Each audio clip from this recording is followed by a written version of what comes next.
So this castle is actually built quite high. You have quite a few flights of stairs to climb before you reach the castle itself.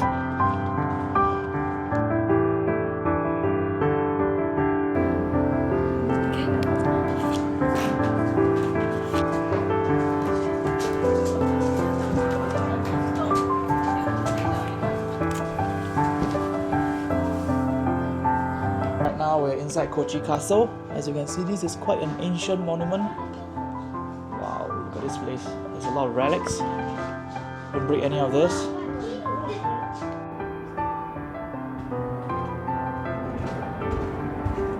So I'm thinking samurais might not be that tall because I have a lot of head hazard here. As you can see, I have the duck on every room I'm passing through.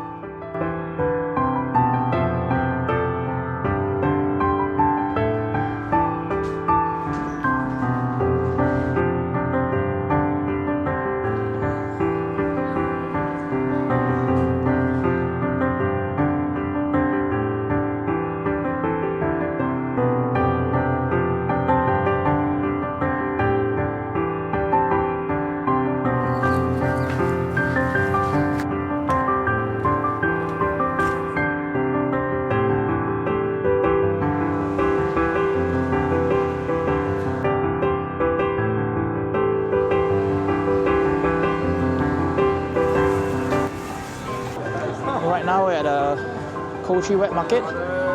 It's not exactly wet, it's actually very clean, but there's a lot of people here. This is Saturday. So as you can see, there's really a lot of people right here. The entire town is here. I would think that this is like similar to our hawker center back in Singapore. But there's much more food and much cleaner. If you ask me, there's also air conditioning here. So not that bad.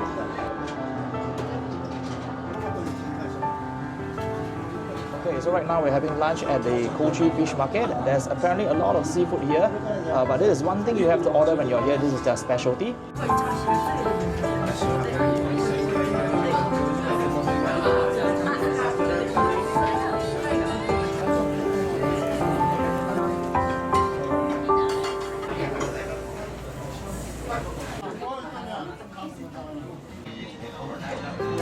So we're on the way to this park where it houses Sakamoto Ryoma's statue.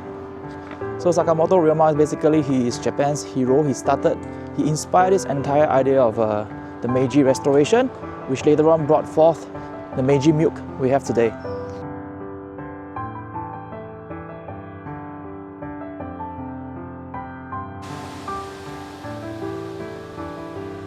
You can see behind me is the Watasumi Shrine. It's the shrine of the Dragon King. So his legend says that there's a dragon that actually landed on this stone, and later on it became a god, a deity around this area, and it looked after the residents of this place. Beautiful story, right? After visiting Sakamoto Ryoma's statue, you can actually come here in the park for dango.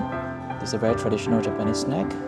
And of course, you must order this ice cream. It comes with a spoon that is modeled after his silhouette, the silhouette of Sakamoto Ryoma. Cool stuff.